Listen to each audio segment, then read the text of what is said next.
হঠাৎ করে খেয়াল করলে দেখা যায় আমাদের খুব কাছের মানুষগুলো আমাদের সঙ্গে যোগাযোগ বন্ধ করে দেয়। কারণ তারাও একটা টাইমে গিয়ে বুঝতে পেরে যায় যে আমাদের থেকে তাদের আর কোনো রকম স্বার্থ সিদ্ধি হবে না। তাই যত তাড়াতাড়ি দূরে সরে যাওয়া যায় ততই তাদের জন্য ভালো।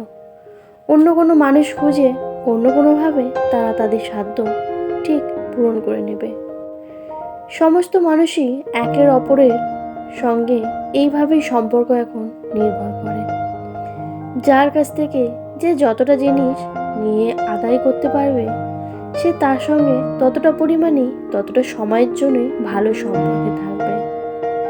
যখনই তার যেই জিনিসটা নেওয়ার সেটা যখন নেওয়া হয়ে যাবে বা তার স্বার্থ যখন সিদ্ধি হয়ে যাবে তখনই কিন্তু সেই মানুষদের সঙ্গে দূরত্ব তৈরি করে দেয়।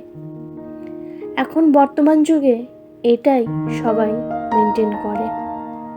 শুভ সকাল বন্ধুরা, তোমরা সবাই কেমন আছো? আশা করি সবাই খুব ভালো আছো, সুস্থ আছো। আমিও খুব ভালো আছি। আজকের হচ্ছে শনিবার আর এখন টাইম হয়েছে সকাল 10টা। এখন থেকেই আমি তোমাদের সাথে নিয়ে আমার ব্লগটা শুরু করে দিলাম। আশা করি এই ব্লগটা তোমাদের সবাই ভালো লাগবে।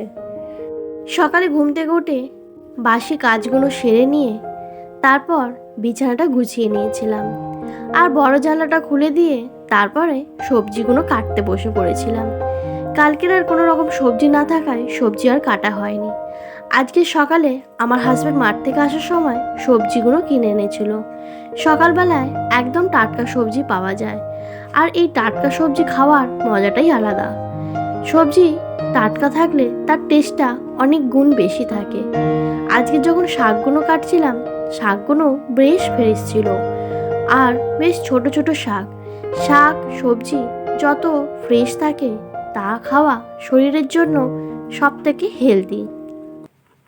সত্যি কি সত্যি আর মিথ্যেকে যদি মিথ্যে বলার মতন মানুষজন আমাদের এখানে আশেপাশে থেকে থাকে তাদের সঙ্গে কথা বললে জানতে পারবে তাদের সঙ্গে তাদের নিজেদের আত্মীয় স্বজনরা খুব কমই কথাবার্তা বলে। কারণ বাইরের শত্রু থেকে ঘরের শত্রু সব থেকে বেশি থাকে একটা মানুষের।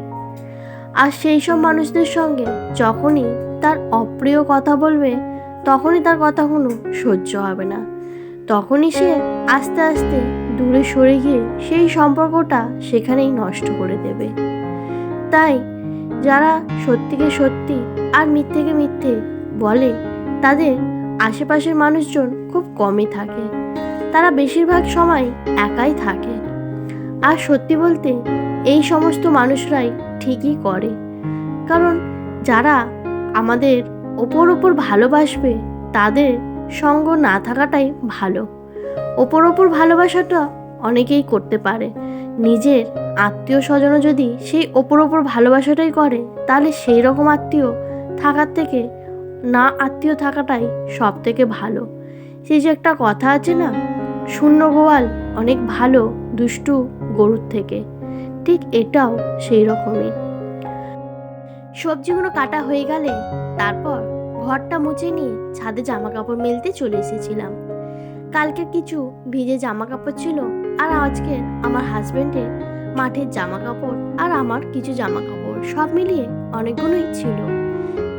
জামা কাপড় শুকনো করতে দিয়ে তারপর রান্না বান্না বেশ অনেকটা বেলা হয়ে যাওয়াতে তাই জন্য ও আর ঘরে না থেকে ও নিজেই আজকে কম্বলটা রোদে দিতে চলে এসেছিল।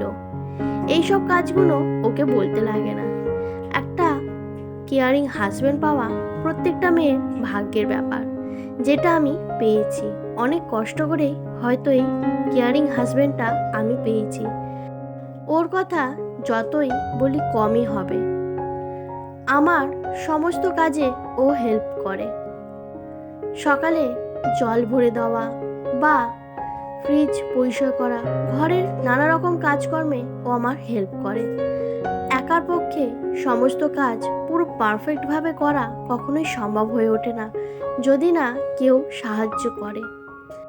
হয়তো একা হাতে কাজ করলে কাজটা পুরো ঠিকঠাক হয় কিন্তু অনেকটা সময় লেগে যায়। আর দুজনে মিলে কাজ করলে সেই কাজের মধ্যে ভালোবাসাটাও থাকে। একে অপরের ভালোবাসা থাকলে তবেই একে অপরের কাজ বলো বা যে কোনো কিছুতে সাহায্য এগিয়ে আসা যায়। জামা কাপড়গুলো শুকনো করতে দিয়ে তারপরে নিচে গিয়ে একটু টিফিন করে রান্নাটা বসিয়ে দেবো। আজকে যেহেতু সকাল সকাল ফ্রেশ সবজি চলে এসেছিলো ঘরে, তাই সকালে রান্নাটা বসানো হয়নি। অনেকটা বেলা হয়ে গেছিলো, তাই জন্য আজকে আর সকালবেলায় ভাত খাইনি। এমনিতেও কয়েকদিন ধরে বেশ ঠান্ডা লেগে গেছে। কত সামলেছিলাম যাতে না এই শীতে কোনো রকম ঠান্ডা লাগে, কিন্তু সেই ঠান্ডাটা লেগেই গেল। আর ঠান্ডাটা লাগাতে এত দিন হয়ে গেছে, এখনো পর্যন্ত কোনোভাবে ঠিকই হচ্ছে না। ঠান্ডা লাগার জন্য কথাগুলোর মধ্যেও একটা নাকে নাকে ভাব চলে এসেছে। বেশ অনেক দিন হয়ে গেছে ঠান্ডাটা লেগেছে। অনেক কিছুই ট্রাই করেছি, তাতেও কোনোভাবে কিছুই হচ্ছে না। তাই নিজে নিজেই ডিসাইড করলাম আর কিছু না করে এখন এরকমই থাকুক। ছাদ থেকে নিচে এসে একটু টিফিন করে নিয়ে তারপর রান্নাটা বসিয়ে দিয়েছিলাম। আজকেও ফুলকপি আলু দিয়ে মাছের ঝোল করব আর পালং শাক। প্রথমেই আমি কড়াটার মধ্যে তেল দিয়ে তারপর ফোড়ন দিয়ে পালং শাকটা বসিয়ে দিয়েছিলাম। পালং শাকটা করে নিয়ে তারপরেই মাছের ঝোলটা করব। কারণ মাছের ঝোলটা বসিয়ে আমি ঘরের টুকটাক কাজগুলো করে নিতে পারবো, যেটা পালং শাক বসিয়ে করতে পারবো না। সব সময় সবার সঙ্গে ভালো ব্যবহার করা মানুষগুলোর মধ্যেও একটা না একটা দুঃখ লেগেই থাকে। তারাও তাদের দুঃখগুলো কোথাও না কোথাও প্রকাশ করতে চায়, কিন্তু এখন যার কাছেই আমরা দুঃখটা প্রকাশ করি না কেন, তার কাছে হাসির পাত্র হয়ে যাব। তাই জন্য কিছু কিছু সময় দুঃখগুলো নিজেদের মধ্যেই রেখে দিতে হয়। আর সেই দুঃখগুলো নিজের মধ্যে রাখতে রাখতে একটা টাইমে গিয়ে অনেকটা পরিমাণ কষ্ট হয়ে যায়। আর যেই কষ্টটা সহ্য না করতে পেরে অনেকেই কান্না করে দেয়, বা অনেকের শরীরও খারাপ হয় তার জন্য। তাই জীবনে এমন কোনো বন্ধু থাকা দরকার যার সঙ্গে আমরা সমস্ত কিছু মনের কথা শেয়ার করতে পারি একদম নির্দ্বিধায়। আর কিছু কিছু মানুষের কপালটা এতটাই খারাপ থাকে যে এরকম বন্ধু পাওয়াও তাদের জন্য অনেক কষ্টকর হয়ে যায়। তাই তোমরা যারা এরকম বন্ধু বান্ধব পেয়েছো তাদেরকে অনেক আগলে রেখো। জীবনে একটা ভালো বন্ধু পাওয়া অনেকটা টাকা পাওয়ার সমান। টাকা মানুষ কোনো না কোনোভাবে ইনকাম করে নিতে পারে, কিন্তু একটা ভালো বন্ধু পাওয়া সত্যি অনেক ভাগ্যের ব্যাপার। ফোড়ন দিয়ে তারপর সমস্ত সবজিগুলো হালকা করে ফ্রাই করে নিয়েছিলাম, আর একে একে সমস্ত মশলা দিয়ে তারপরে পালং শাকটা দিয়ে দিয়েছিলাম। একদিকে শাকটা হচ্ছিল, অন্যদিকে ভাতটাও ততক্ষণ ফুটে গেছিল। ভাতের গ্যাসটা বন্ধ করে শাকটা করে নিয়েছিলাম, আর তারপর শাকটা নামিয়েই আমি মাছের ঝোলটা বসিয়ে দেব। মাছের ঝোলটা বসানোর জন্য প্রথমেই তেল দিয়ে তারপর মাছটা ভালো করে ভেজে নিয়েছিলাম। মাছ যত হালকা করে ভাজা হয় তার টেস্টটা ততটাই সুন্দর হয়। আমরা আমাদের জীবনে যখনই কোনো কিছু খারাপ মুহূর্ত আসে তখনই আমরা এটাই ভাবি সব কিছু ঠিক হয়ে যাবে একদিন না একদিন।